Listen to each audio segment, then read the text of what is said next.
അടുത്തറിഞ്ഞ് വളർന്നു വന്ന ഒരാളാണ്. പിന്നീട് വളരെ ചെറുപ്പത്തിൽ സർവകലാശാല യൂണിയൻ ചെയർമാനായപ്പോൾ എന്നും ഓർത്തു വയ്ക്കാനുള്ളൊരു വലിയ സർവകലാശാല യുവജനോത്സവം ഈ നഗരത്തിൽ സംഘടിപ്പിച്ചതും എനിക്ക് ഇന്നും ഓർമ്മയുണ്ട്. ഉത്സവ് 87, 87 86, 87 അങ്ങനെയാണ് വന്നത്. അപ്പോൾ തീർച്ചയായും ഇന്ന് നമ്മൾ കളിച്ചു വളർന്ന നഗരത്തിൻ്റെ ആ ഹൃദയവികാരങ്ങൾ ഏറ്റുവാങ്ങാൻ, സന്തോഷം പങ്കുവയ്ക്കാൻ നിങ്ങളോടൊപ്പം ആയിരിക്കുമ്പോൾ ജീവിതത്തിലെ ഏറ്റവും ധന്യമായ മുഹൂർത്തത്തിലൂടെയാണ് ഞാൻ കടന്നു പോകുന്നത് എന്ന് ഞാൻ കരുതുകയാണ്. നമ്മുടെ മുമ്പിലുള്ളത് ഇവിടെ ഉദ്ഘാടകൻ സൂചിപ്പിച്ചതുപോലെ വെല്ലുവിളികളാണ്.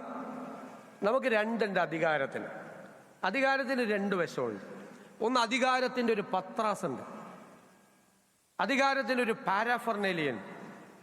നമ്മൾ അതിൽ വീണുപോയാൽ പിന്നെ നമുക്കൊന്നും ചെയ്യാൻ പറ്റില്ല.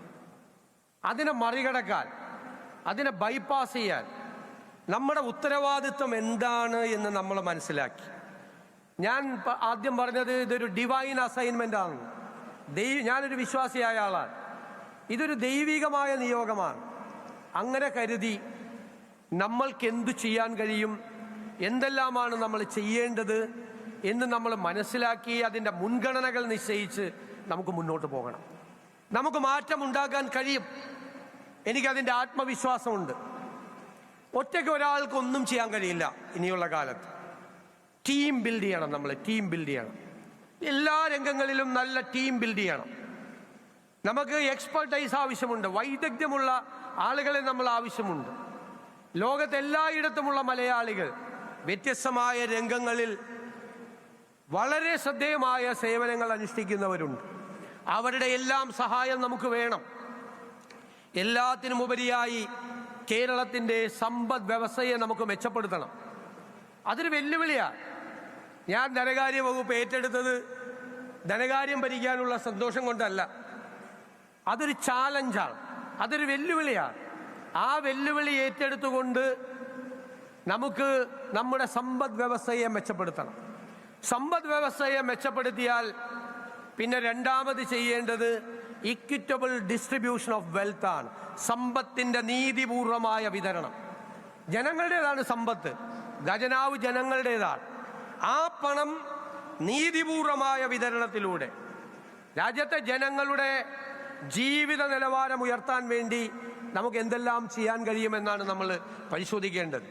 നമ്മൾ വികസന പ്രവർത്തനം എന്ന ആളുകൾ പറയും. ഞാനും കരുതിയത് വികസന പ്രവർത്തനം എന്ന് പറഞ്ഞാൽ ഒരു പ്രദേശം മുഴുവൻ അക്വയർ ചെയ്ത് ബഹുനില മന്ദിരങ്ങൾ വരുന്നത്, കുറെ കെട്ടിടങ്ങൾ വരുന്നത്, അതാണ് വികസനം എന്നാണ് ഞാനും പണ്ട് കരുതിയത്. ഇന്ന് ഞാൻ തിരിച്ചറിയുന്നു, അതല്ല വികസനം. ഒരു പ്രദേശത്ത് വികസനം വന്നാൽ വികസനമുണ്ടായി എന്ന് നമ്മൾ കരുതണമെങ്കിൽ ആ പ്രദേശത്ത് ജീവിക്കുന്ന ജനങ്ങളുടെ ജീവിത നിലവാരത്തിൽ സാരമായ മാറ്റം ഉണ്ടാകണം. അല്ലാത്തതൊന്നും വികസനമല്ല. നാടിന് മാറ്റമുണ്ടാകാൻ, ജനങ്ങളുടെ ജീവിത നിലവാരത്തിൽ മാറ്റമുണ്ടാകാനുള്ള പദ്ധതികൾ നമുക്കുണ്ടാകണം. അതിന് നമുക്ക് സ്വപ്നതുല്യമായ പദ്ധതികളുമായിട്ടാണ് ഈ സർക്കാർ വരുന്നത്. ഞാൻ ബജറ്റ് 19-ാം തീയതി അവതരിപ്പിക്കുകയാണ്, ആദ്യത്തെ ബജറ്റ്. ആ ബജറ്റിലെ രഹസ്യങ്ങൾ മുൻകൂട്ടി നിങ്ങളോട് പറയാൻ പറ്റില്ല. പക്ഷേ കഴിഞ്ഞ 1-2 വർഷക്കാലമായി ഒരുപക്ഷെ ഇന്ത്യയിലെ ആദ്യത്തെ പ്രതിപക്ഷമാണ്. ഗവൺമെന്റിനെ വിമർശിച്ചതോടൊപ്പം ഗവൺമെന്റ് പരാജയപ്പെട്ട സ്ഥലത്ത് എന്തു ചെയ്യാൻ കഴിയുമെന്ന് ഗവേഷണം നടത്തിയ ഇന്ത്യയിലെ ആദ്യത്തെ പ്രതിപക്ഷമായിരുന്നു ഞങ്ങളുടേതെന്ന് ഞാൻ അഭിമാനത്തോടെ പറയുന്നു.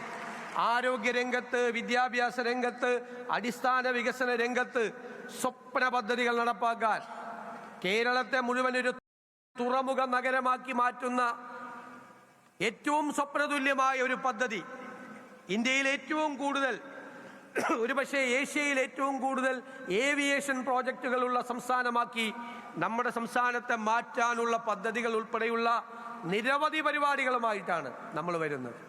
അതിനെല്ലാം നമ്മൾ ശക്തമായ ടീം ബിൽഡ് ചെയ്ത് ഏറ്റവും വിദഗ്ധരായ ആളുകളുടെ സഹായത്തോടു കൂടി കൊണ്ടുവരണം. നമ്മുടെ നാട്ടിൽ ബ്രെയിൻ ഡ്രെയിൻ സംഭവിക്കുകയാണ്. കുട്ടികൾ പുറത്തേക്ക് പോവുകയാണ്. അവരെ ഇവിടെ നമുക്ക് നിർത്തണം. നല്ല വിദ്യാഭ്യാസം കൊടുക്കണം, അവർക്ക് നല്ല ജോലി കൊടുക്കണം, അവർക്ക് പുതിയ സംരംഭങ്ങൾ തുടങ്ങാനുള്ള സഹായങ്ങൾ ചെയ്യണം.